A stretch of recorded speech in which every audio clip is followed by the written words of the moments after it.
You scroll through hundreds of job descriptions, but they all sound the same. You spend so much time on every application, but it doesn't seem to matter. You send off application after application, but never hear back. You thought the interview went so well, but it's a no. You jump through all the hoops. The news keeps saying how there are all these employers that are struggling to find people to hire. So why does finding a great job have to be so hard? It doesn't seem very logical or fair. It's not. The system is broken. It's not your fault. The process most people go through to get a job is awful. But here's the good news. The system isn't very smart. In fact, it's downright dumb. It can be beaten. How? Most prospective employers and employees today are using the same old tired strategies that have been around forever. It's like professional camouflage. Everybody just blends into the crowd. But you don't have to be that way anymore. You can get traction.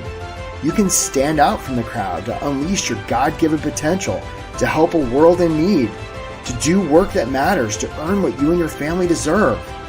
You can do this. You're meant to do this. There are bright things on the horizon for you. This is the way.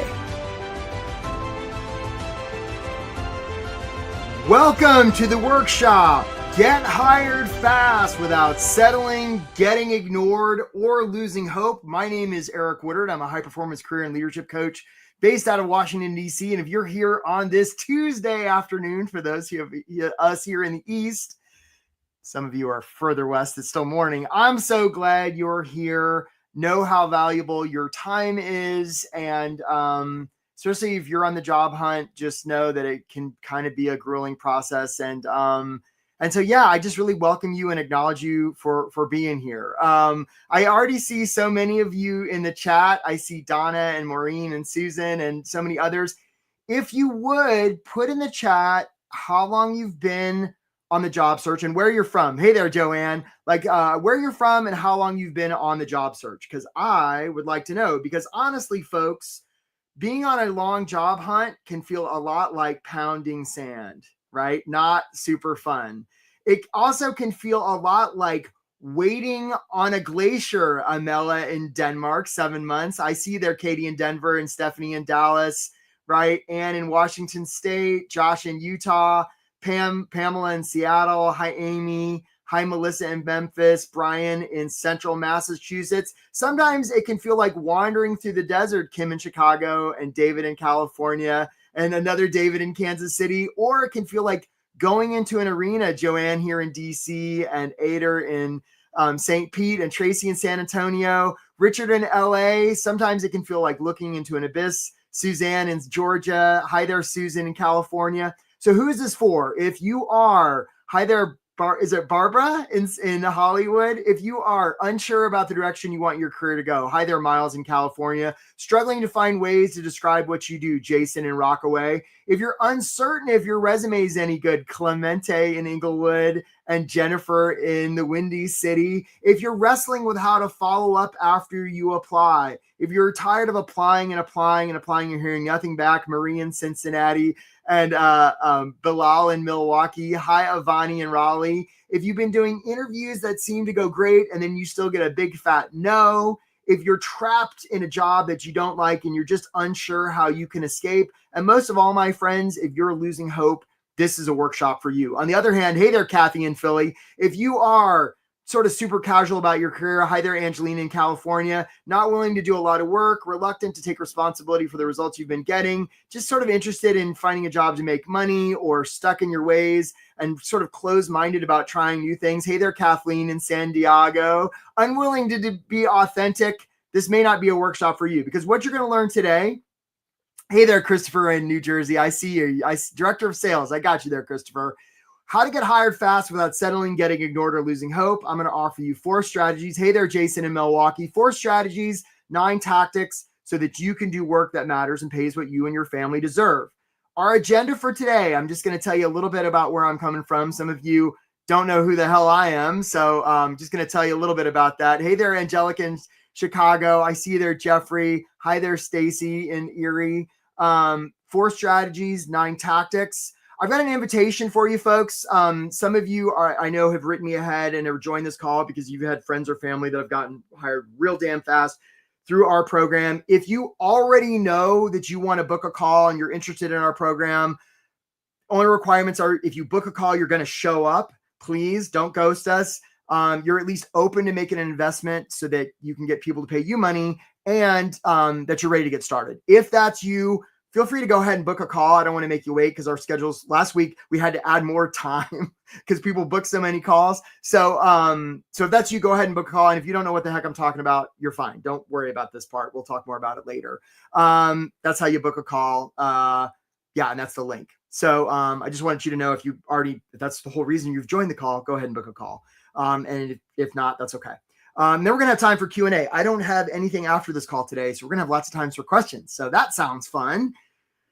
So who is this guy and why does he think he can help me find a job? Well, I don't know if I can help you find a job or not. I've helped a lot of people, so let's find out.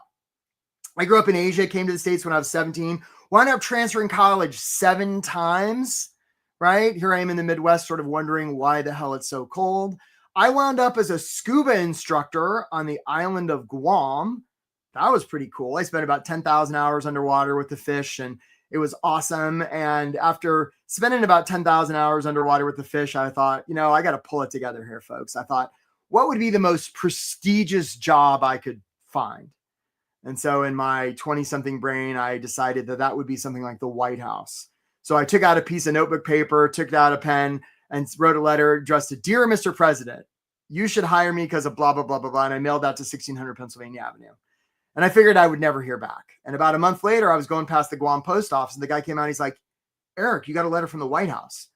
And I opened it up and it was an internship application. Now, folks, I didn't know what the hell an internship was, but I was really good at filling out applications because I transferred college so many times. So I sent that puppy in and I was like, I'm never hearing back from those folks. But at least I had the cool envelope, the White House stationery. I thought that was pretty cool. And that got me thinking. I applied to some grad schools. I got into GW, sort of landed in DC with like this big bushy haircut, was dumpster diving for furniture, went out and bought a pair of running shoes and was running along the National Mall, ran past the White House. And I was like, those White House bastards, they never even bothered to let me know about that internship thing. What's up with that? So I found a payphone. I put in a quarter. I said, hey, White House, what about that internship thing? And they're like, is this Eric from Guam? I'm like, yes. They're like, man, we've been trying to get in touch with you. You're supposed to start in the First Lady's office on Monday. So I thought, that's pretty interesting. So I got a haircut, bought some shoes, got a suit, and I showed up. Now, look, folks, I know we got a lot of political craziness going on in our country right now. So if my politics don't match yours, please forgive me. But this is going to tell you how old I am. This is back during the Clinton administration. I went to work for Hillary Rodham Clinton. She was a great boss, right? She was a great boss. I wind up on her staff after a short time, was with her for most of the Clinton administration, followed her to the U.S. Senate, and then where we represented the great state of New York. And then I followed her to the State Department where I did a bunch of UNESCO stuff. Eventually, I left Hillary Land, became director of fellowships and internships at the Smithsonian Institution, right? And then eventually, sort of mid-COVID, I started my own coaching practice because I saw this same movie over and over again where people are trying to navigate career stuff at all levels, early professionals, mid-career professionals, senior executives, all different industries, right? Because there's nothing very linear or logical or fair for all of this. Daniel, is this more for Americans? Nah, it's for everybody, Daniel. Don't worry, man. You're in good company. We got you there, Daniel. We got you. Hey there, Lisa from Philly. Looking forward to your next career. I see it, right? There's nothing very linear or logical about any of this. So now I coach. I've written a bunch of books. I have an outrageous number of very impressive pieces of paper, glowing testimonials, and you don't care about any of that. Because what you care about is, can I help you? I don't know. Probably, maybe. Helped a lot of people get hired. You're so welcome, Daniel. Let's find out. Okay, so the way this works, guys, is if you have questions, hi there, Alan. If you have questions, go ahead and put them in the chat as we go, and we'll probably save them to the end. We've never actually done this before. We always threaten to do it. Hey there, Katie, GWU. I hear you. put in there if you'd like us to bring you on live. We've never actually done it. We may try it today. It's a little scary because I'm a trained professional and I could shut down the whole webinar in attempting to do this. We'll find out. It'll be amazing, right? But if you'd like me to bring you on live, on camera and voice, but if you don't want that, just leave it blank and ask your question as it is. Okay. Here's my question for you folks. Hey, John Jay. Wow, you're an early bird. John Jay booked a call. Nice, John Jay. So John Jay, we've got a free course. It's called How to Make Your LinkedIn Profile Awesome. John Jay, we're going to send that to you because you were the first one that booked a call. Yeah, very cool transition. So make sure we've got Jessa and Jelly and Chris helping us on the call today. So Jessa and Jelly, Chris, if we can make sure John Jay gets that course, that would be amazing. Yeah, and it will be recorded, Susan. Okay, so I like to give away things to people that get right answers. So here's my question for you for the chat. What's a good resume about? Put it in the chat if you would, please. Let's see if anybody gets it right. What's a good resume about? Hi there, Julie Webb. What's a good resume about? I hear, well, you got to get the right answer there, Chenadu. Let's see here. We like to give things away. So Katie says marketing yourself. Okay. Let's see if anybody gets the right answer. What's a good resume about, folks? Getting you the interview, says Brian, right? Okay. Ooh, David says selling your skills. Okay. Denise, marketing. I haven't seen the right answer yet. Rick says selling yourself. Carl says results. Ryan said a lot of selling yourself. You guys are into selling yourselves, showing where you can bring value to the employer. Jason, it's close. What you're experiencing, tailoring it. Okay. I have not seen getting past the recruiter. Okay. Okay. I have not seen the right answer yet. Okay. I'm just going to give it a few more seconds. I like Amy telling a story. Okay. How you can solve their problems. It's not bad. A good resume is about nothing. Okay, here's what a lot of you are saying, right? What a lot of you are saying, there's the LinkedIn course, by the way, right? How you can solve their challenges, why you should hire me, why they need to hire you. Nope. Here's what a lot of you are saying. A lot of you are saying a good resume is about me. It's about selling myself. It's even about how I can help them. And that's all incorrect, right? You want to be influential with another person. The last thing you want to talk about is yourself. Right? What you want to talk about is them. A good resume isn't about you. It's about them. And some of you are saying it's how I can help them. Nah, it's not about how you can help them. It's about what's possible for them. So you want to take the you out of it. A good resume isn't about you, folks. A good resume is about them. Hey, Samuel B booked a call. Nice job, Samuel B. Let's make sure we send Samuel B that LinkedIn course, by the way. And guys, I don't want you to sign up for the LinkedIn course. I want you to sign up. Andrea, yeah, I don't know if you're an Andrea or an Andrea, but I so appreciate what you said there. A good resume is about them, right? A good resume is about them. And we're going to talk a lot about this. And if you get nothing else from this workshop today, right, I want you to get this. And Jason, I see about the algorithms. We're going to talk about that. I got you. Good resume is not about you. It's about them, right? So many job seekers, as we've just seen here, say, oh, I got to sell myself. So Rebecca, did you say them? Okay, let's make sure we give the course to Rebecca Cass. I'll believe you, Rebecca. And just to make the distinction, it's not about how I can help them. It's about what's possible for them. See, we want to take the I out of it. So many job seekers think it's, our application's about me, right? And the resume, the cover letter, there's lots of me. You might even have that paragraph talking all about you at the top of your resume. Don't do that. Because employers are focused on themselves. So the opportunity for you is to focus on the employers. And it's no wonder that we think a good resume is about us, because very likely the first resume you ever did was in school. And in school, it is about us. It's our cubby, our desk, our worksheet, our trophy, our transcript, our diploma. And yet Jeffrey S. booked a call. Okay, let's make sure we take care of Jeffrey S. with the course. That's great. Good job. Okay. In school, it is all about us. And yet when we move to the working world, it's about them, the client, the constituent, the customer, right? Good organizations take care of their people, but it's a means to an end. Hey there, Deepak from London. Okay. So if you get nothing else out of this workshop today, get this. A good resume is not about you. A good resume is about them. Okay. On to strategy number 2. Here we go. If I went to a library and I saw a shelf full of storybooks, and I looked at the front cover of those storybooks, there'd be some words. What do we call those words on the front cover of a storybook?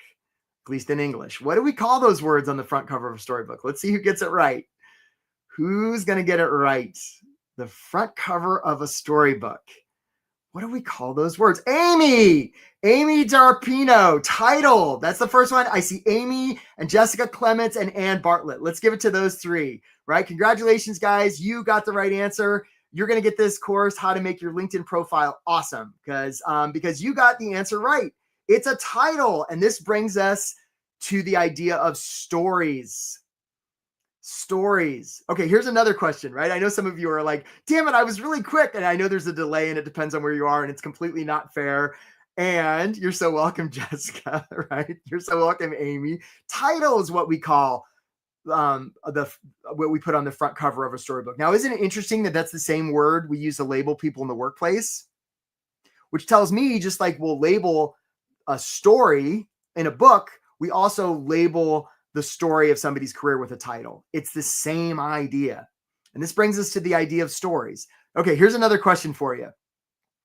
What percent of human decision-making is emotional and what percent is logical? Put it in the chat if you would, please. Is it 50-50, 40-60, 60-40? What percent of human decision-making is emotional and what percent is logical? Let's see if anybody else gets this one right. Okay, what percent is emotional and what percent is logical? Okay, so I'm getting some answers here. So Jessica says 80-20, Katie says 90-10, Jill says 90, Jared says 80, Todd's 80 and 70, Christopher says 95. Okay, I haven't seen the right answer yet. Andrea says, Sam says 99% emotional, David says 99. I haven't seen the right answer yet. Let's see if we get there. Nobody's got it right yet. What percent of human decision-making is emotional and what percent is logical? Rebecca Cass! Rebecca Cass is the first one I see to get it right. It's 100% emotional. So let's make sure we take care of Rebecca, right? It's 100. And Kim Lon Cornell got it right too. Okay. Human decision-making is 100% emotional. And the reason we know it's 100% emotional is when somebody gets their limbic system damaged, they're fine, except they can't make a single decision. And that's the debilitating part. Okay. Which brings us to the idea hey, Daniel C., you booked a call. Let's make sure we take care of Daniel C. with that course, guys. Good job, Daniel C. We look forward to talking to you. Okay. So it's 100% emotional. So people that are walking around saying, I make data-driven decisions. No, you don't. Nobody does. Human decision-making is 100% emotional and it happens very quickly. Like when you joined this workshop today, you made a very quick decision around whether you like the shape of my face and the sound of my voice and you thought my shirt was stupid. I mean, all of it. It was very quickly. Right? And now you're just gathering data to rationalize the emotional decision that you've already made.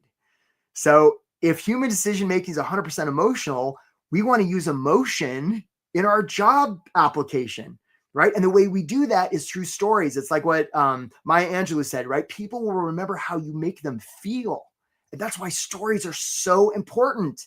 Our capacity. Oh, thanks, Sharon. I appreciate that. Sharon likes my shirt. Okay. Stories are what matters. Our ability to remember stories, it's like 20 million bits a second. Our capacity for facts is like 40 bits a second. It's orders of magnitude greater. So you're going to want to make your application a story. Oh, so David, you're asking how to book a call. We'll put up the link for you, David. Thanks for asking. Hey, and David, I want to acknowledge you. Where's that David Menzel, right? David, you were the first one at the beginning of this call, but I was like, who's ready to get hired? It was David that said, I'm ready. So we're going to send David that course too. I remember you, David. You're like, you guys were probably like, that's a robot. That's a bot. That's not really Eric behind there. No, it was really me waiting for the call to start. And I saw you, David. So I appreciate you. So let's take care of David. Okay. So you're going to want to make your application have a lot of story. And if you're not, you're really leaving a lot on the table. So for example, hey, Carrie R, we look forward to talking to you, Carrie. Good job booking a call. And let's make sure we take care of all these guys booking calls, guys. Thank you, Jessa and Jelly and Chris. So one time I was taking applications for a program, and this woman, Maggie, was one of the applications. And in her application, she shared how the summer before she'd been in a terrible car accident and her arm had been severed. Oh, wow. Right. So we accepted Maggie to the program. First day, I'm like sort of doing all sorts of ADA stuff, making sure that she has accessibility. She walks in the first day, 2 arms. Now, it was bandaged from where it had been partially severed and reattached, and Maggie was doing some physical therapy. She was going to be okay. Now, was I angry that she had two arms? Of course not. I was so happy she had both arms. And I remember that story to this day because I remember how it made me feel, how happy I was that Maggie had two arms. I was so happy for her, right? Stories, really, really important. Okay, I got another one for the chat here, folks. Okay. Who's this guy? What's this guy's name? I'll give you a hint. He lives in Idaho. What's this character's name? All right. Let's see who gets it right. Okay.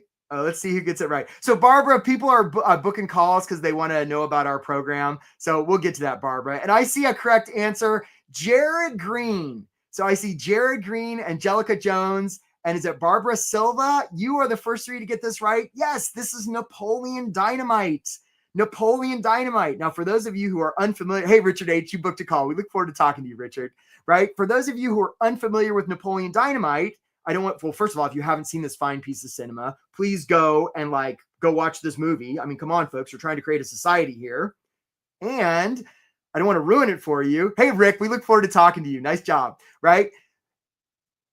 Napoleon's a high school kid and he sort of beats to his own drum. And in this particular scene, he's on stage in front of his entire school. And he's managed to get a cassette tape up to the sound booth and it's playing and Napoleon's on the hook to do some sort of performance that he is unprepared for. So what Napoleon, gosh, that's right, Jason. So what Napoleon does is he does this dance. He metaphorically opens the kimono. I mean, this thing is wild. And when he's done, he's sort of panting and sweaty and all of his students are like this, and then they burst into applause. And the reason it works is because it's so authentic. Jamie Kern-Lima, the founder of It Cosmetics, says everybody's a good dancer if they commit fully. And she's right. Joanne, you booked a call. We look forward to talking to you, Joanne. Nice job booking a call. Okay. Jamie, yeah, authenticity is our third strategy here, folks. People are going to hire you because of who you are, not in spite of it.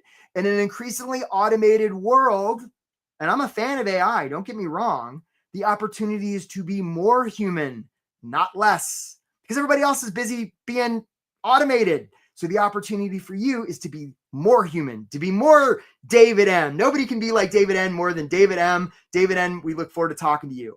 So, and I can hear it right now. Some of you are like, but Eric, what about the algorithm? What about the ATS? What we've been told, we know about the ATS. Child, please. We're going to come to that, I promise. So many try to be perfect. So many want to be proficient in Microsoft Office. Yeah, I see you there, Amy Mitchell. See, Amy's like, but what about the ATS? I hear you there, Amy. We're going to talk about it. Hey, Heather, we look forward to talking to you. Let's roll, Amy, Heather. That's right, right? So many want to be proficient in Microsoft Office. Stop. Humans hire humans. Humans don't hire robots. Robots don't hire humans. And robots don't hire robots. At the end of the day, I know you've been given a bunch of malarkey. And by the way, how's that working for you? Trying to trick the ATS. Having a lot of success with that? I'm sorry. I'm just sorry. And I'm so glad you're here because, yeah, there are organizations that use software to put stuff in their database, and that's not how they make hiring decisions. It's just not. Okay. So the opportunity is to be human, be relatable. So, for example, one time I was talking to Nina and was working with Nina on her resume. And Ann, you booked a call. We look forward to talking to you, Ann. Nice one, Ann. Right? So was working with Nina, and I was like, okay, Nina, what do you like to do for fun? Because her resume didn't have a lot of evidence that she was a human. She sort of hemmed and hawed, and then she sort of got squirrely, and she said, well, Eric, I have a pen collection. And I'm like, well, that's super weird. You got to put that on there. And she protested. She was like, oh, no, I could never put that on there. That's silly. It's sophomoric. Hey, Annie M., we look forward to talking to you, Annie M. I don't know what weird thing you are going to put on your resume, but it's going to be something, Annie. Something weird, something cool. I can tell, right? Yeah. So she went into an interview. They talked about pens for 30 seconds, and then she got the offer. I had a client last year. It was almost a year ago now, a lady in Vegas, who she decided to put on her resume 2 truths and a lie. She got 2 interviews and 2 offers just from that. And we know that because they told her. And then she got hired real damn fast because she was in our program. So this is the kind of, hey, Taylor Hooks, we look forward to talking to you, right? This is the kind of stuff that's going to help you move the needle in your job search. And I know this is different from what you've been hearing. Good. I'm so glad you're here. Okay.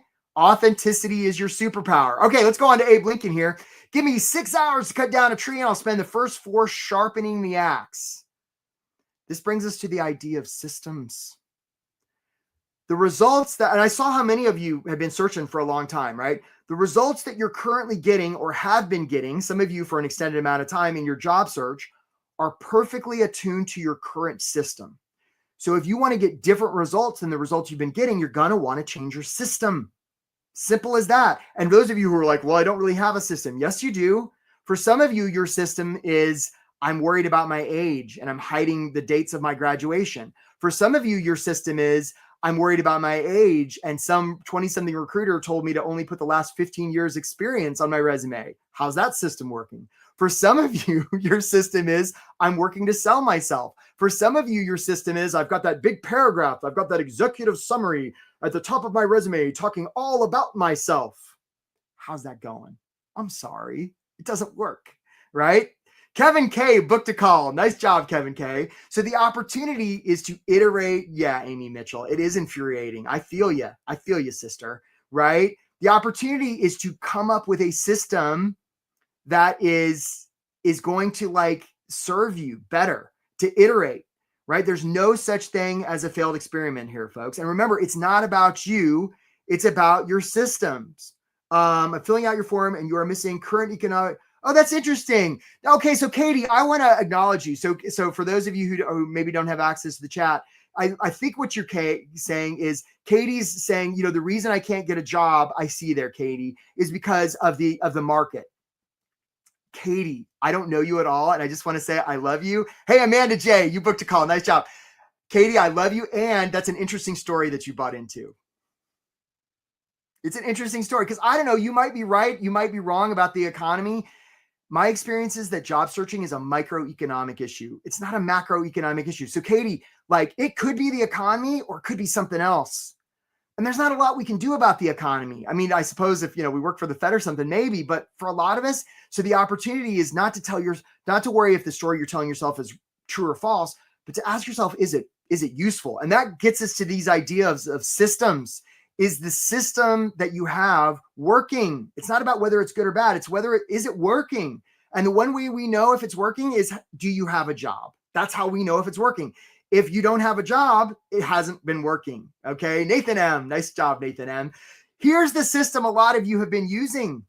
And I got to hand it to you guys. Like you've done a lot with this system. It's got like the sticky gear shift and the horn. I mean, you've done wonders with this system. You've tried every iteration there is with this system.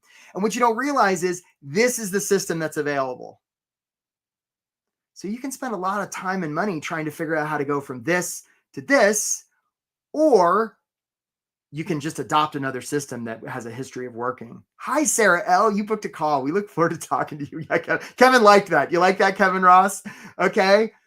So how do you put this all together? Guys, so I just want to show you that like, I'm not just making this shit up, right? Okay. Let's, so lots of people have attended this workshop. They've, they've been in your shoes and like for instance, last week, I think we had like 4 or 5 people get hired. It was a crazy week. And this week it's happening again in the program.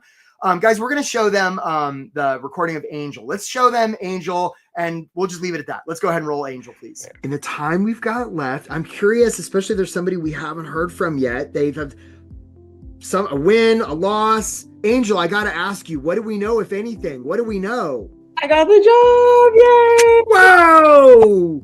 The offer. I'm moving in a week. Yeah, it's crazy. And I know when we first met, you're like, oh, like, let's get something by your birthday. And my birthday is in 4 days. So I was able to do it. Yay. And I just want to acknowledge you. Like, you dove in, you did it, you did the work. Thank you. Way to go. It would not have been possible without like signing up for this program, truly. I think it made the difference for me. So good, Angel. Yeah. Really happy for you. Super awesome. Congratulations to you. Yeah, good job, Angel. Good job. And hey, Aaron H, I saw you booked a call, man. Wanted to acknowledge you. Good job, Aaron H. Okay, so again, I have a program. We're going to talk more about it. It's amazing. It's wonderful. It creates results. A lot of one-on-one coaching and group coaching and we meet 4 days a week, and people just get hired real damn fast in this program. So if that's something you're interested in, again, the only requirements to book a call, as many of you are, is you're going to show up for the call. Please don't book a call and then like stop believing yourself. And I know a lot of people are always worried about money and all that kind of stuff. Just live in the land of possibility. Book a call, show up. You're going to be at least open to the idea of investing in yourself, and you're ready to get started. So if that's you, you can book a call, as many of you already have. Okay. Yeah. Thanks, Kim. Thanks for the shout out to Angel there. And Amber P, good job booking a call. Okay. So here we go, guys. 9 tactics. Let's dive straight into this right away. Good job, Amber P. Okay. So this is where there's some people who are watching the replay and they probably got me on 2 times speed, and I like to go real fast, real damn fast. I like to talk like this and it freaks them out. Michael M., thanks for booking a call. Nice to see you, man. We'll see you soon. I like to speed talk real fast because the people on the replay, it sort of blows their mind and it wakes them up. Let's say there's a lake, and in the middle of the lake, someone's drowning. Now they're surrounded by other people in little boats. Okay. So the metaphor is somebody's in the middle of the lake drowning and they're surrounded by other people in little boats. If that was a job search, who's the person drowning? Put it in the chat if you would, please. Let's see if I can give away some more stuff here, folks. Right? Who's the person drowning?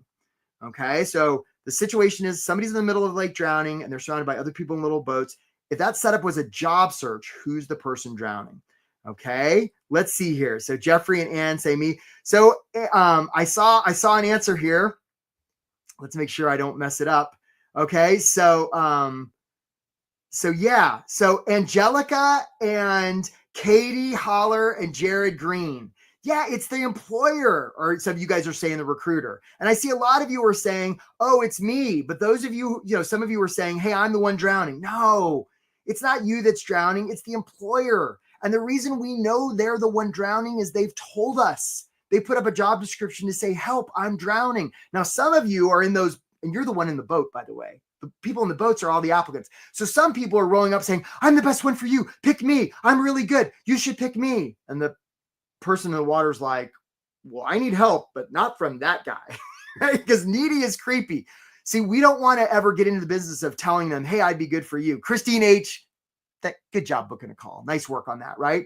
So we want to leave the space for them to have the idea on their own that maybe Christine or Jason is the right one for this job. So the way this works is we want to roll up to them metaphorically and say, hey, you're drowning. That's terrible. So sorry that's happening. Let's have a conversation to see how we might be able to get your rear end out of the water. But what's important here is not that I pull you out. What's important here is you don't drown and die. See, that's the kind of person that somebody's going to reach out to. Yeah, 100%. So a lot of people, this gets into tactic number 1, mindset. A lot of people are like, I hope they pick me. Stop. Remember, they'd be lucky to get you, right? There's lots of jobs out there, but there's only one Christine H. There's only one Jason Matias, right? There's only one of you. There's lots of jobs. And remember, people don't want to be sold. Hey, David F., we look forward to talking to you. Nice job. People, I noticed earlier, like it's about selling yourself. Nah, we've gone over this historically. Selling people's weird, buying people's weirder. Don't do that. It's creepy. Nobody wants to be sold. They want to be served. What they think about you is none of your business. This is not about being impressive, folks. This is about connecting with other people. Okay, we're going to talk a lot more about this. Okay, guys, on to tactic number 2.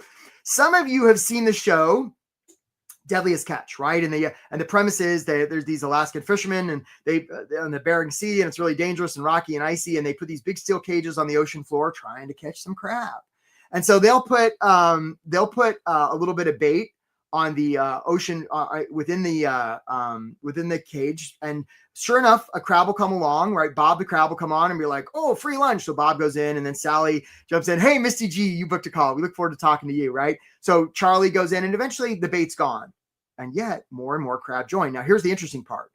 If one of those crabs decides like, you know what, boys, there's no more lunch. I'm out of here. The other crabs will pull that crab back in. They'll even pull off one of their limbs. They'll even do a crab murder because crabs like to be with other crabs. That's just how they roll. I don't know if you knew how crabs roll. This is how crabs roll, if you didn't know, right? And the sad part is they all get brought up to become lunch. This brings us to tactic number 2, which is environment. Some of you are walking around saying, oh, the reason I'm having a hard time getting a job is the economy, my age, my experience, who I know. Maybe I had a boss 3 jobs ago and I've got trauma from that. If that's you, I'm sorry. And Kevin Ross loves crab rolls, right? And there's a very good chance that the thing that's really impacting your ability to get a job is your environment. Environment eats motivation for lunch. Only always. Okay. And then when I talk about environment, I'm talking about your physical environment, your emotional environment, your spiritual environment, psychological, emotional, intellectual environment. Hey, Chindu, you booked a call. We look forward to talking to you, right? So you're going to want to, as much as you can, optimize your environment to getting results, right? You're going to want to have a great system, and part of that system is going to involve optimizing your environment. Now, some of us, hey, Adam W., we look forward to talking to you. Good job, Adam. Some of us, our environment, we may have family that love us and they're just asking us to settle because they just want to keep us safe because they love us. It's nice and it's not particularly helpful. Okay. So you're going to want to optimize your system. And part of that's being in an environment where you get results. Hey, Jeffrey C., you booked a call. Okay. It's a huge mistake to ignore this, folks. You want to be intentional about your environment and safeguard it, right? Some of you know the idea of reference groups. You're the average weight, income, education of the 5 people that you hang out with the most. This is what we're talking about. And these people don't even have to be alive. You could be reading an author from 150 years ago. That's your environment. Okay. It could be the TV you watch. It could be the plants in your house. Everything counts. Okay. On to tactic number 3. Here we go. It's hard to hit a blurry target. And this brings us to the idea of vision. And some of you know the proverb, where there is no vision, the people perish.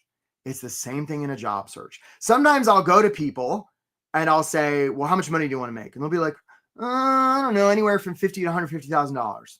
I'm like, okay, well, what do you want to do? Well, I want to help people. I'm like, that's beautiful. And it's really effing vague, right? It's really vague, right? It's vital that you have this clarity. You want to have the map before you go into the forest. This brings us to the idea of the reticular activating system. Okay. This is the part of our brain where if all of a sudden I say red, all of you are now instantly more aware of the color red in your environment just because I just put it into your brain if you've got the volume up. Hey, Sean D, you booked a call. Nice job, Sean D. Right? There's this great Bruce Lee quote. He says, be careful what you tell yourself because your body's listening. It's like going to buy a new car and you're like, nobody's got this car. And then you drive it off the lot and you see 15 of these cars. Our brain will literally find what we tell it to look for. And if we tell it to look for something that's ambiguous or vague, it will literally be blind to it. So you're going to want to have clarity around people in the world that need stuff and how you might be able to fulfill that need. That's the whole game here, folks. There's a reason when race car drivers drive 500 miles in a circle that they don't look at the outer wall because the car will tend to go where they look. So if you're like one of those race car drivers and you're not looking anywhere, you're just going to drive around in circles that sound familiar to some of you because you might not have clarity. You might not have vision. Okay, guys, I got another giveaway. Here we go. One of my favorites. Let's see if somebody gets this right.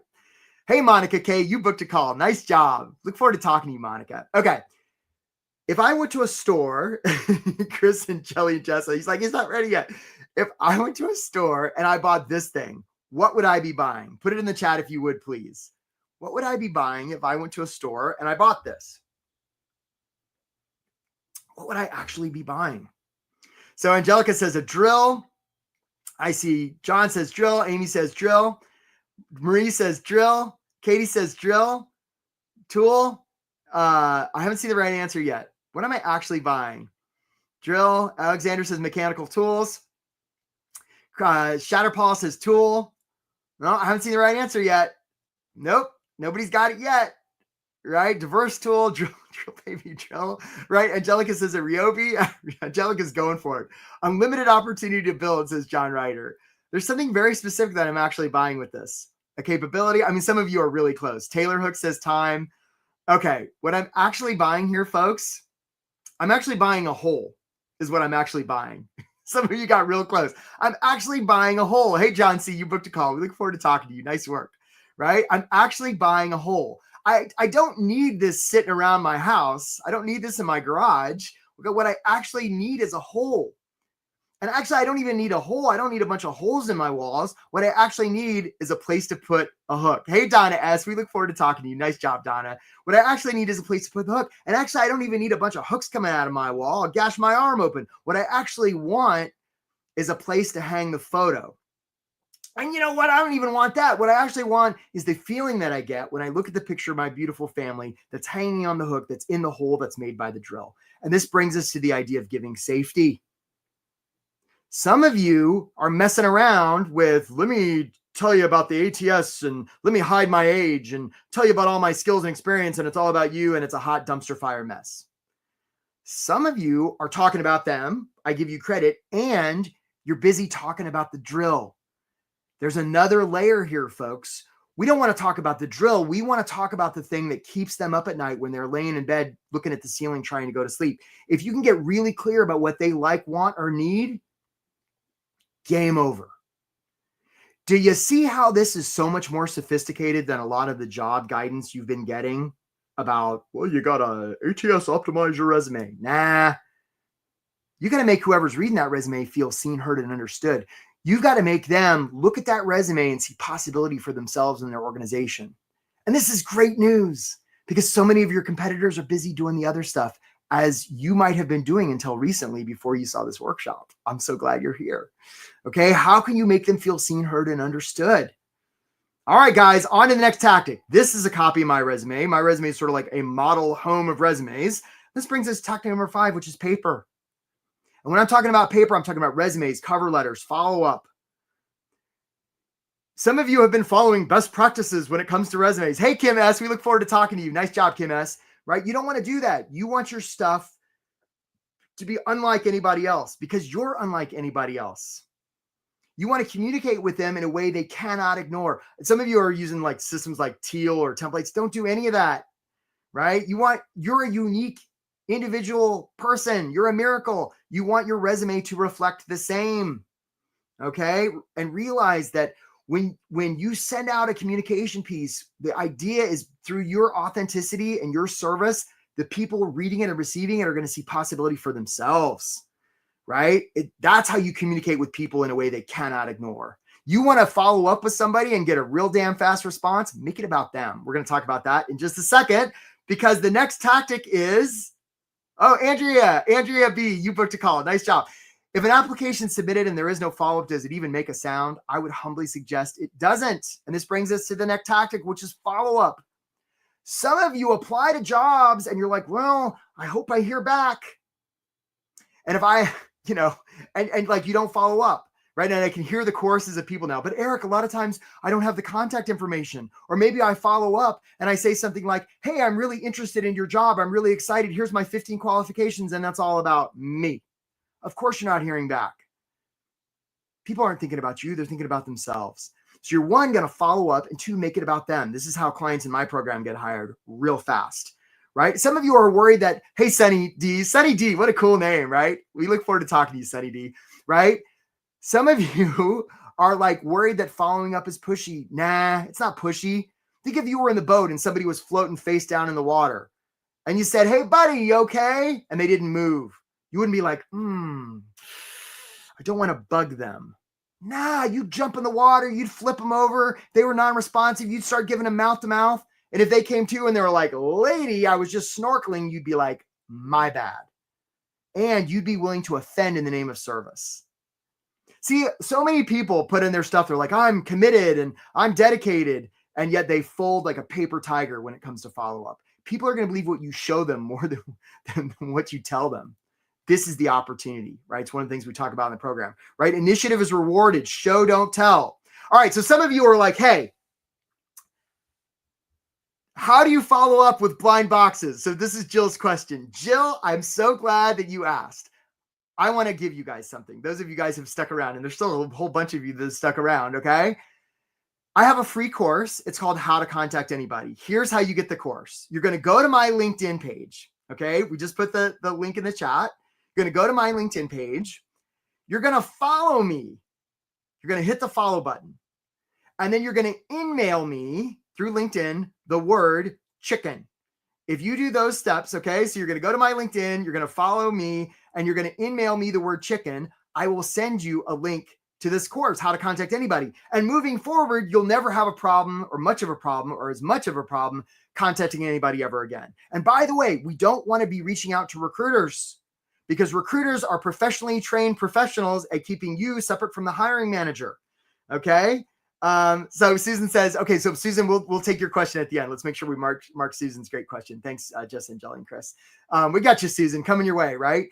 right? You're going to want to follow up, and it's not with recruiters. You're going to want to find the hiring manager that's somewhere behind the scenes that's like, I'm drowning in work and HR is taking so long. We actually have an example of this. We're gonna play Andrew here, guys, in just a second, right? We have an example of this, and this is one of the things I offer people in the program is when you get those automated rejections, please tell me you haven't been paying attention to those.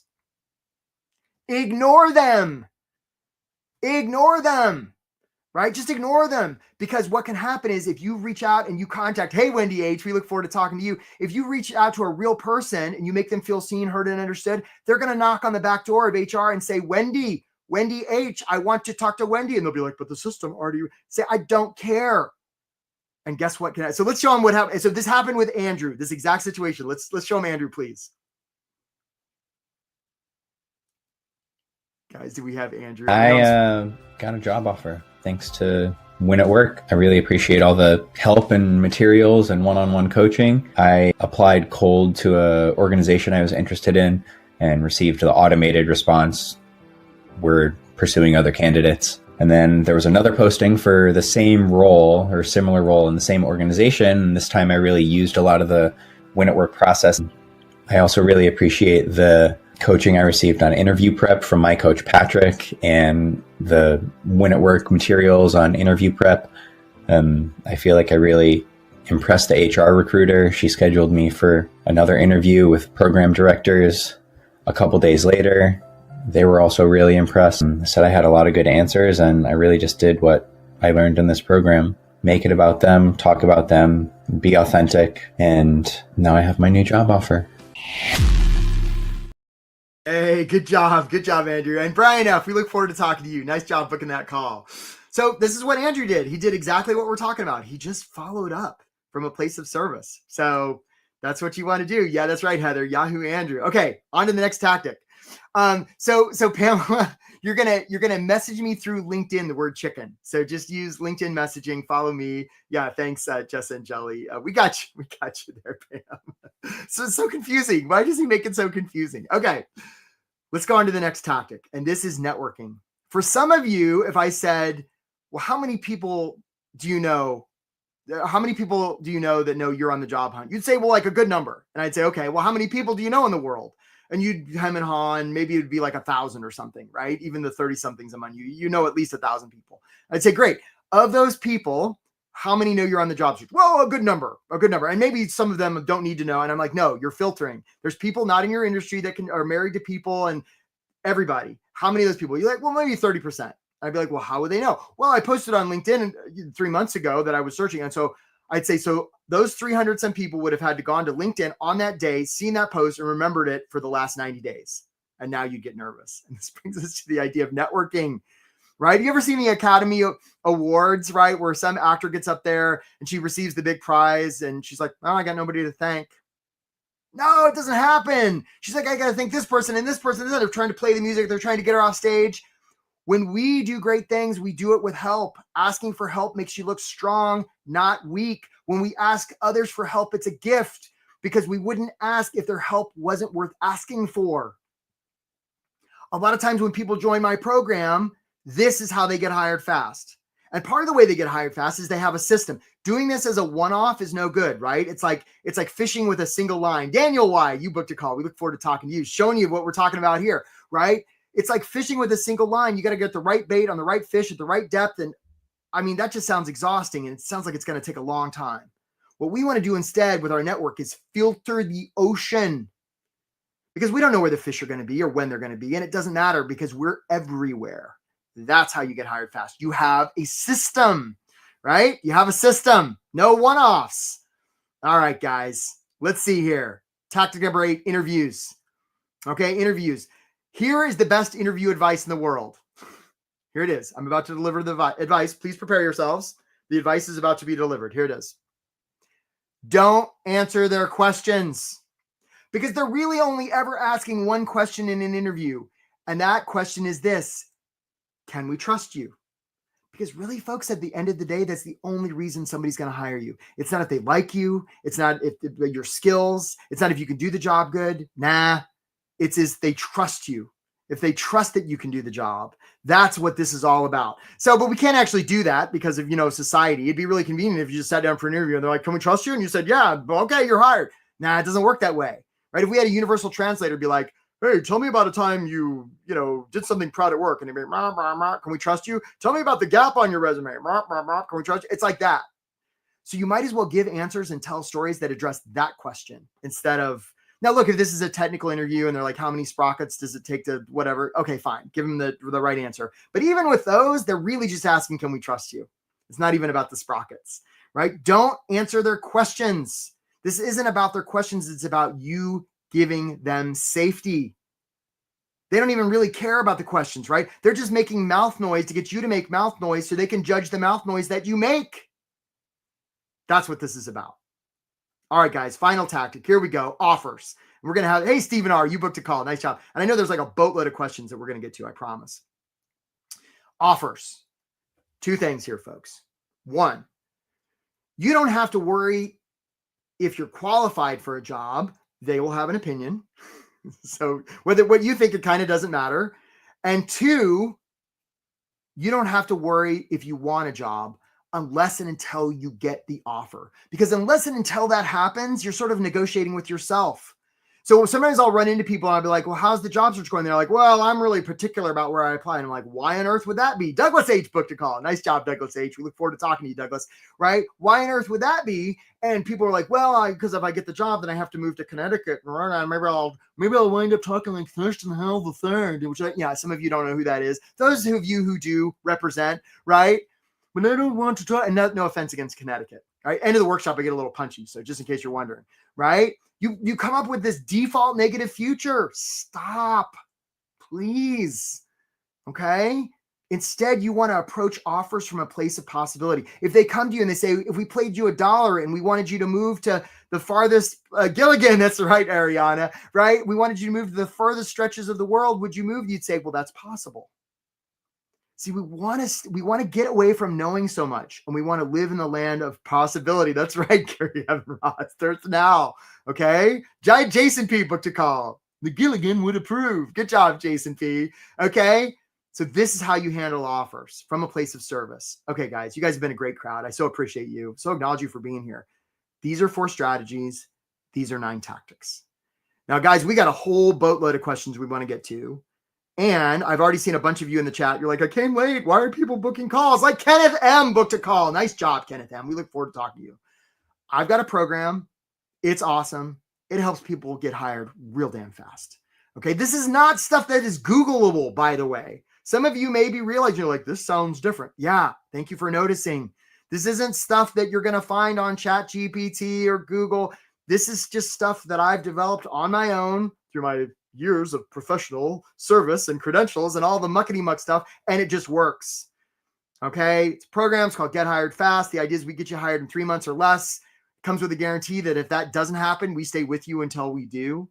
Comes with a lot of one-on-one coaching, group coaching. We group coach 4 days a week. It's awesome. The group's actually in progress right now. There's a seminar going on another channel. I do these workshops. So I've got one of my co-coaches doing that. We send you job leads. We do all the things. We help you if you're unclear about what you want, or you got mindset stuff, or you want your LinkedIn fixed up, or you don't know how to find opportunities, or you think your resume sucks, or cover letters, or follow up, or networking. We do all the things, right? It comes with a bunch of stuff, and you don't have to worry if it works. It does. I got too many examples, way more than I'm showing here. Jessie, she was with us last year. Nonprofit exec. She got like 2 or 3 offers with us before she finally accepted one. She kept getting offers from places she didn't really want to work. That's fine. And then until she did. Robert was a guy. Hey, Gerald W. We look forward to talking to you. Nice job, Gerald W. Robert was a guy who was living overseas, coming back to the States, and he didn't want to spend like 3 or 4 months job searching. He didn't. He spent about 6 weeks and actually got the offer like on arrival. Wayne was a guy who got like 3 or 4 offers with us. Amy was somebody who was one of these people that kept getting like right to the final interview, and then she would get the no. It happened a couple times for her. She joined our program and we got that handled. John was a CEO. He's some muckety muck somewhere. Like John's awesome. And he was leading startup organizations. We got him hired fast. Philip was an early professional. He got like 2 offers at once. We gave him coaching on which one he was going to take. And you already met Angel, right? You met Angel. You saw the Angel. So look, folks, a lot of you are thinking, well, I want to think about it, but not Drew F, right? Not Drew F. Drew F just booked a call. So Sam, the guarantee is we get you hired in 3 months or less, and we stay with you until you do. That's the guarantee. And for a lot of people, they do get hired in 3 months or less. And for people that don't have that, as long as you're doing the work, we don't leave you by the side of the road. Some of you are like, I want to think about it. And those that think about things too long tend to miss out on opportunities. And it's expensive. Thinking about it is expensive because the price is, what's the definition of insanity? Doing the same thing over and over and wanting a different result.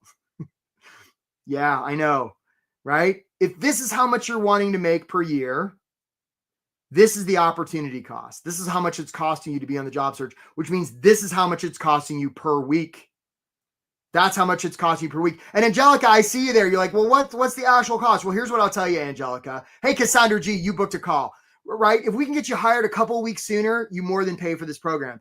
And we charge people different rates depending on, one, first of all, if we don't think we can help you, we're not going to charge you a thing. We're not going to take you in the program. And two, depending on how people pay for this program, the fees vary and depending on what you need. So there is no kind of one size fits all. Jeffrey S., we look forward to talking to you. Yeah, this is a bespoke thing, right? It comes with a lot of stuff, right? First week, a lot of times we'll dive into resume and get that handled, and we get your follow-up system and your networking system, and we get clarity. And look, for a lot of people, it's just mindset stuff that's dragging them. A lot of times, as much as we want to deal with resumes and cover letters and stuff, the thing that really matters is what's going on in here. Because this is a trust game. And if you don't trust yourself, how are you going to get others to trust you? You're not. They're going to smell it. Okay. So a lot of you are worried about money. You're like, how do I pay for something like this? Right. Especially if these are the amounts we're talking about. And guys, it's not the left column, I promise. Right. Right. If we're talking thousands of dollars, how do I pay for this? Well, we've got payment plans, right? It knocks us down to, I think it's like $200 a month, as long as you can finance it, you have good credit. It's like really affordable. Hey, Timothy L., you booked a call, right? And so the question to ask yourself is, how much is it costing me to be on the job search, right? And some of you are like, I can't afford anything. Like, I love you, and I'm cheering for you, right? On the other hand, if you just want to get this handled, like, let's just save time, guys. This is September. There's still time. Okay, you're not going to want to wait and launch this. Like, if you wait much sooner, you're going to be talking after the new year. Now, there's always exceptions to the rule, right? And the guarantee is we offer and some people are like, wow, my enrollment guys were like, Eric, people think this is salesy. I don't care. Hey, Alicia M., you booked a call, because this is the truth. We place 100% of people that join this program. I'm not joking. And that's not an exaggeration. If you join this program and you stay with the program, we will get you hired. We will stay with you until it happens. And if you think that's an exaggeration, I love you and I'm sorry. Okay, because it's not, because we have the receipts. They're right here. Too many examples to talk about. So look, folks, 3 requirements to book a call, as many of you already have. 1, you're not going to book a call and ghost us. My team's not that big. Please don't book a call and then not show up. You know what that's like on the job search when you get ghosted. Don't do that, right? Be the change you seek. Show up for yourself. 2, you're going to be at least open to the idea of investing in yourself, right? If you're watching this presentation right now, you're in a position to invest in this. I promise you. Okay. If you're paying for cell phone and internet, you can afford this. And 2 or 3, you're ready to get started. So if that's you, book a call. Let's talk. Let's explore what's possible for you. And even if nothing, hey, Francis H., we look forward to talking to you. And even if nothing else comes from this, you're going to get some great coaching about like what's possible for you. So even if you're like, I really don't want to invest in another program. I've done 6 programs and whatever your story is, you get some great coaching. So that's another reason to book a call. All right. I'm sort of tired of talking. Let's take some questions. I know you have many good ones, so I'm now showing my entire giant head, so you get the full planetary. I kind of have a big head. I'm not talking like I'm conceited. It's just physically a very large head. I have trouble with hats. It's all my brains, is what my mom used to say. All right. Let's take some questions. I love this crowd. And look, folks, I'm aware of the time, so if you've got a jet, acknowledge you for being here. But those of you who can stick around and answer some questions, like, let's do it. Let's do it. You see JGW. That's right, Katie. That's right. It's right back there. Foggy bottom. All right, guys, let's do some questions here. So Sharon Russell asks, do recruiters understand the resume is not about the job hunter? Well, recruiters no offense to our recruiter friends, recruiters are basically worried about one thing, especially external recruiters. How do I get as many people into as many jobs as possible? And external recruiters would then say, Tracy G, you booked a call. Nice job, Tracy G. Would then say, how do I get my commission? So Tracy, or to answer your question, thanks, Justin, Jelly, and Chris. You guys are doing a great job, by the way, right? To answer your question, Cheryl, recruiters aren't thinking about the resume. They're thinking about themselves. They're not thinking about you or the resume or any of this stuff. They're thinking about themselves. So the opportunity for us as a job seeker is to think about the person we're sending it to. So if I was interviewing with a recruiter, I might say, do you have any, or I might start up by, if they said, tell me about yourself, I'd be like, well, I just want to acknowledge you, Bob, recruiter, because sure, you're talking to a lot of people, and probably the thing you're really thinking about is, how do I find, hey, Angelica, we look forward to talking to you. How do I identify the people that I might be able to get down the line and serve my client and most efficiently? So let's explore that. Notice I didn't say a thing about myself. So that's what recruiters are thinking about. All right, next question. Let's do it. Sally Williams. Okay, here we go. Okay, I see more questions coming in. We'll get to them, guys. How do you get the story across in the application, especially on a job platform where you're basically just answering the standard questions provided by an employer? So all sorts of opportunities to tell a story. Okay, so if somebody asked me, so let's say I was filling out an application for you, Sally, and your application said, tell me about your experience getting people hired. I might say, well, I got to tell you about my friend Steven. Steven was a guy who just got an offer 2 weeks ago. He'd been on the job hunt for like 6 months. He was a little bit worried about his age and all the rest. And there's a little bit of rough go for Steven, but he finally got hired. He sent us a really great video testimonial. I'm really tempted to show it to you now. I'm not, but maybe I'll show it at the very end, right? If you guys ask. But like, he got hired fast. And that's how we get people hired. Right. So I would tell a story, right? I would answer their question with a story. And that would be so much better than saying, well, here's how we get people hired. We help them with their resume and their cover letter. And even though that would be true, Sally, stories are so much more powerful. Now I did the funny voice to emphasize, but even if I hadn't, the story would still be much more compelling. I would humbly suggest. Good question, Sally. All right. What's the next question? Iman, we look forward to talking to you, Iman. Good job booking a call. David, the first one to comment. We acknowledge you, David. What about companies using AI? I know. What about those companies? So here's the thing about that. ATS is overblown. Hey, KDH, we look forward to talking to you. Good job, KDH, right? Yes, different organizations use different pieces of software to help receive resumes, and they're all different. It's not like there's one single matrix or Skynet. There's like in the sky, right? It doesn't exist. So this isn't a monolith, the idea of ATS. Different companies use different systems. And AI is getting pretty damn good enough now. It's sort of hard to game the system. They're going to know. So your best bet is just to be authentic, be yourself. Leslie P booked a call. Nice job, Leslie P. Leslie P's being herself. I love that name, Leslie, right? So the opportunity is to be yourself and apply. And we're not going to just rely on our stuff getting through the gauntlet of HR. We're going to circumvent. And you've got that free course now about how to contact anybody. So you're going to be able to reach out to Bob, and David, I don't know what you do for a living, but let's say you're a program manager of some kind. Leah D booked a call. We look forward to talking to you, Leah D. Nice job, right? We're going to reach out to whoever's in charge of that organization or even the CEO. It doesn't matter. And we're going to say, hey, sure seems like your organization is up to A, B, and C. Want to acknowledge you for how you're helping the world. It really matters. Or it doesn't even have to be praise. It can be like, wow, you guys have a lot of challenges with this. There sure is opportunity for you. Okay. We're going to make them feel seen, heard, and understood. And the words we're going for, as Chris Voss has taught us, is that's right. Most of these people who have signed up for calls somewhere along this workshop in their head, they've said that's right. Because they feel seen, heard, and understood. That's how we get hired fast, right? We make people feel seen, heard, and understood. This isn't about ATS. We circumvent that. We send ATS a lot of love. But see, ATS can't really understand stories. It doesn't really have feeling. ATS can't trust. And trust is the reason they're going to hire us. So that's the whole difference. That's what makes the difference. Steven booked a call. We look forward to talking to you, Steven. Nice job. All right, more questions. More questions, please. Susan Miller, can you give an example of making it about them? So I'm going to do it with you right now, Susan. Susan, you came to this workshop. You didn't know what was going to happen. And you're here 4 minutes after it was supposed to end, and you had the tenacity of mind to ask a question. that really suggests that you're somebody who's serious about your career, who's not willing to keep doing the same thing to get the same results. Just really acknowledge you for being here and taking your career so seriously. Kind of get the feeling that the world needs more Susan. I just made it about you, Susan. Hope that serves. That's all true, by the way. All right, next question. Maureen. So I had an interview with a recruiter and then the hiring manager, and they sent a thank you. That was a week ago. Absolutely follow up again. Absolutely. You're going to want to follow up again. Hey, Barbara S., you booked a call. We look forward to talking to you. Barbara S., you're going to want to follow up again. And here's the opportunity, Maureen. Don't say a single thing about yourself. Talk all about them. Think about what happened in the interview. Was there anything in the interview that might have gotten glossed over? They might have said in passing that they just sort of presumed nobody really heard. If you can focus on that, that's a real great way to get them to say, that's right. And that's what we're after. Not you're right, not Maureen's right. That's right. Because if they say that's right, game over. Game over. Because you made them feel seen, heard, and understood. They trust you. They hire you. That's what I would say. You're so welcome.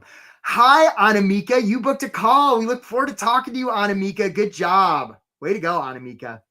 All right. Let's see here. Let's see. Okay. So Avani, I have an interview today. Congratulations, Avani. Any tips given the job description was the longest description I've ever seen. Okay. So Avani, I don't know what time your interview is, but you're going to want to go in there with 3 things in mind. Look back at that crazy long job description. What are 3 things in there that these guys care about the most, right? So you're going to go in there, and when they say, tell me about yourself, you'll be like, yeah, I'll tell you about myself. You guys are really up to some amazing things. It sure seems like you're doing A, B, and C. Pause. I got a whole history of doing A, B, and C. What would you like to hear about first? Notice I'm not saying, well, I'm really interested. I'm not talking about Avani. This is the kind of thing we help people with in our program. All right, guys, we're going to take just a few more questions. I really acknowledge you for being here. Tony S. booked a call. Good job, Tony S. We look forward to talking to you. Good job, Tony S. NS says, what about when they ask you about salary requirements? So I would say something like, hey, it's really clear for this position, you guys really want somebody who can do this and this and this and this and this and this and this and this and this, and you want the best person. What did you have in mind? Right? I'm not going to say the number first. And if they insist I put down a number that's going to make them feel safe.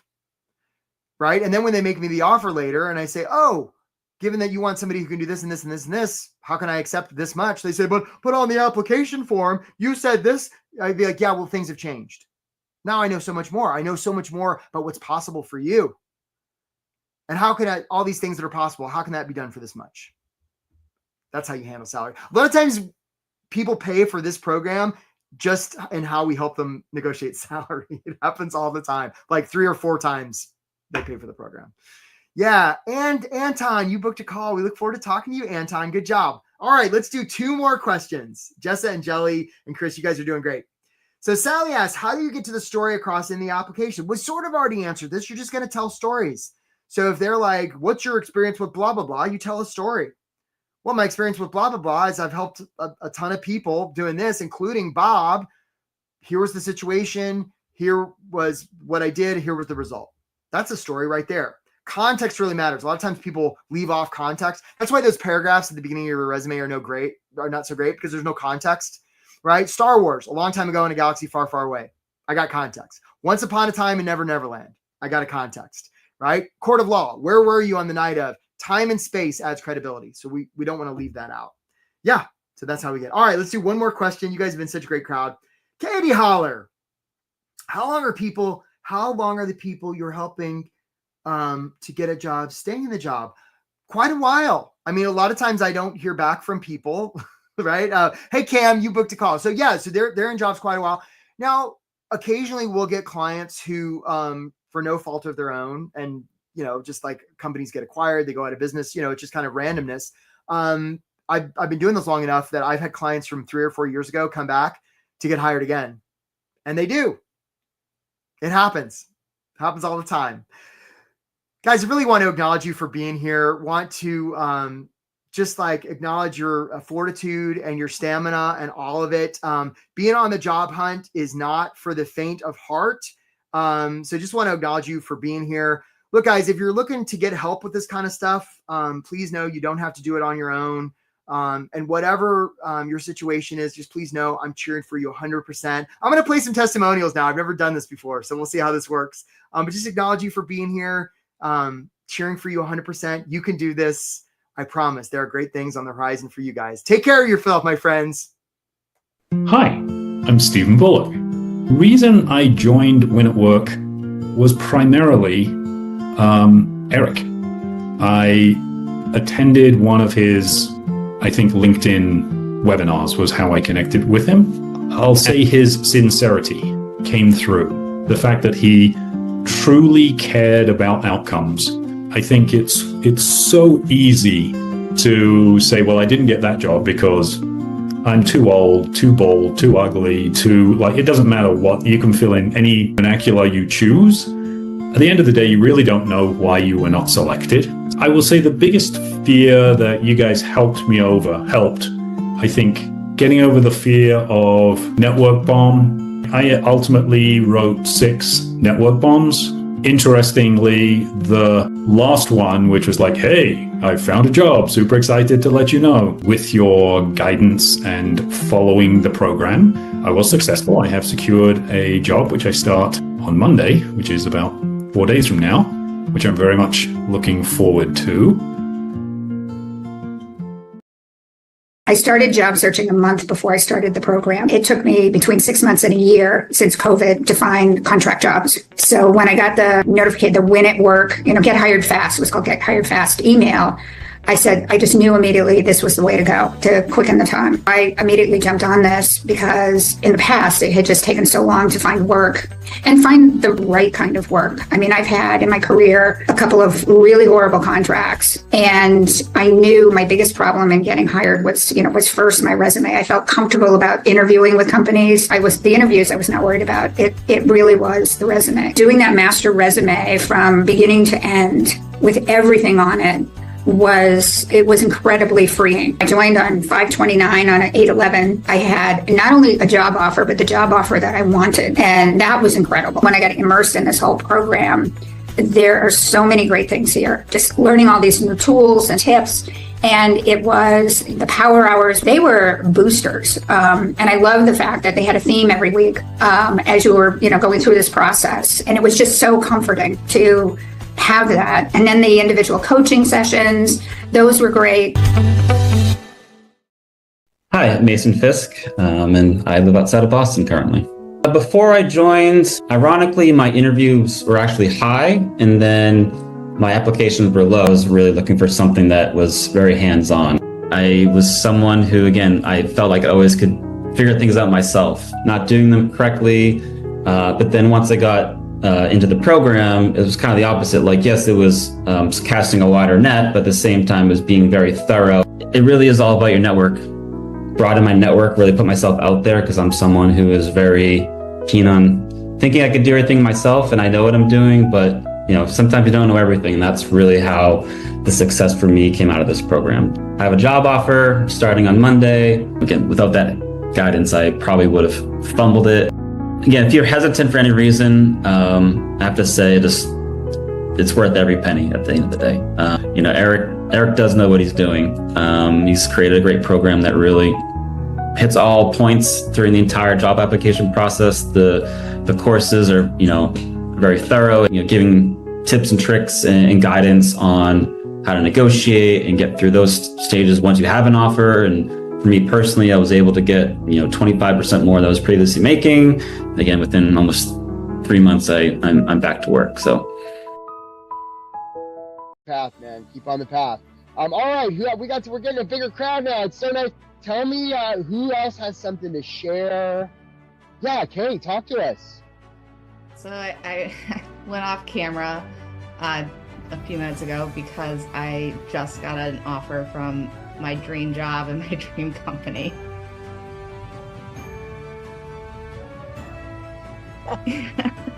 So real time, it happened just now. So thanks, Eric.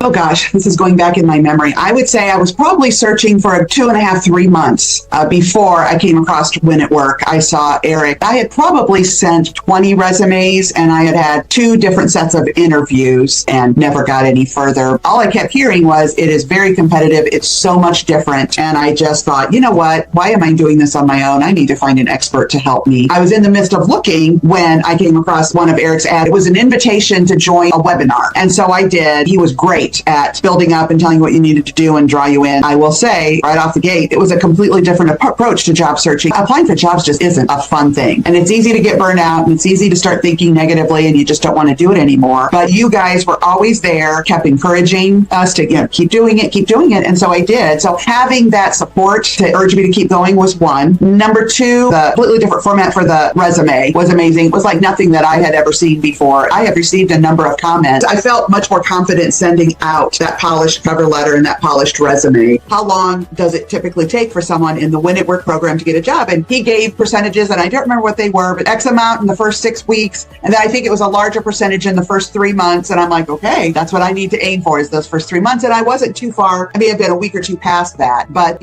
what he said was true. So that's exciting. And I feel like I got the best of everything I was looking for. Eric Hampton, I see your face. What is happening with you? I literally just executed my offer letter this morning, so I will be starting in 5 days. So yes, I literally started hammering the job search. I was self-employed, but really was going at it literally April of last year. I was sending out applications, and obviously my efforts and the strategies that I had that worked for me previously did not work for this market. So I really want to thank Eric and Diana, even everybody else on the Power Hour that was willing to, listen and, crowdsource ideas for that. Cause it really, it started raining. It was kind of wild. Immediately kind of after changing some of my strategies, it ended up working out a lot quicker than if I would have done this a year ago. It's all you, man. Eric is a very good coach. He takes you through your hard times and he brings you up to the point, he shapes you up like you're clay in the potting machine and you're becoming a full pot that can be sold in the stores. He'll give you the confidence that you need to approach those questions. What was the result that you got? How many, did you get offers? How was it for you? Results I got the best 2 offers I could from the best 2, I guess, big agencies in the United States. And right now I have an offer. I have something I'm working towards.